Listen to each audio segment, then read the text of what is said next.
In this tutorial, we will know how to create such complex staircase in a SketchUp using some plugin. So let's start, guys.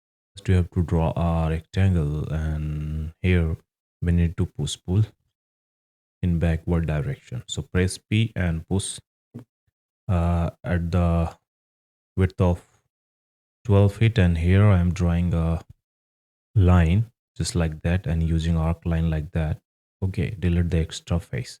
Now I have to select this line and then move it with control at the back side, and you have to scale at the midst of this line. Okay, now guys, you have to use curviloft plugin. Okay, so here we will use this option and then click over the windows to create a connected line like that. Okay, then you have to use a JHS power bar, and here we will use line extrude option. So just extrude this line, and then you have to select entire face and then use fredo push pull tool to create a thickness of this staircase. Okay, and here you can see that we have used 1001 bit tool to create both side of panels. So you have to use a vertical lower option and then select face and set the parameters and then click over create lower option.